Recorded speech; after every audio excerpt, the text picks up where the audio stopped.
सरकार गौसे आजम के दौर में एक शख्स ने कसम उठा ली कि मैं ऐसी इबादत करूंगा कि अगर मैं ऐसी इबादत करूंगा कि उस वक्त तो पूरी दुनिया में रूए जमीन पर मेरी वो इबादत जो मैं कर रहा हूं उस वक्त तो उस इबादत में कोई मेरे साथ शरीक ना हो, यानी अकेला वो इबादत मैं ही कर रहा हूं, मेरे सिवा वो इबादत कोई ना करे। और अगर ऐसा ना कर सके तो फिर वो उसने उसकी बीवी के लिए तलाक के जुमले कह दिए।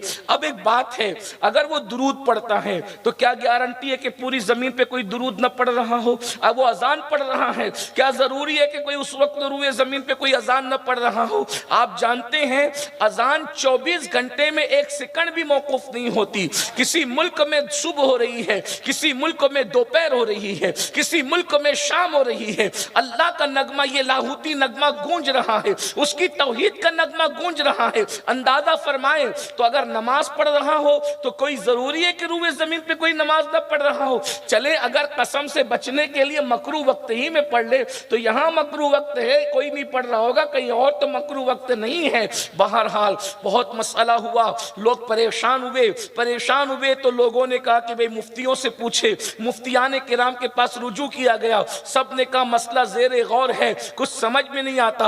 आप जानते हैं कि जब सारे लोग सरेंडर हो गए तो उस वक्त लोगों ने कहा ये मसला कोई हल कर सकता है, तो वो बगदाद के ताजदार गैलान का बादशाह जिसे दुनिया सुल्तानुल औलिया, कुतुबुल अक़ताब, गौसुल अग़वास, गयासुल कौनैन, गौसुल आलमीन सैयदुना शेख अब्दुल कादिर जिलानी के नाम से जानती है, इस मसले को गौसे पाक हल फरमाएंगे। फिर क्या हुआ, जब लोग वहां पहुंचे तो गौस पाक ने मुस्कुराते हुए फरमाया इसमें मुश्किल क्या है, आसान सी बात है, उसको कह दो कि वो मक्कतुल मुकर्रमा चला जाए और मताफ़े हरम को खाली कर दे, अकेले काबे का तवाफ करे। रूए जमीन पे जब वो तवाफ कर रहा होगा उस वक्त तो कोई तवाफ नहीं करेगा, तो उसकी बीवी जो है वो तलाक से बच जाएगी।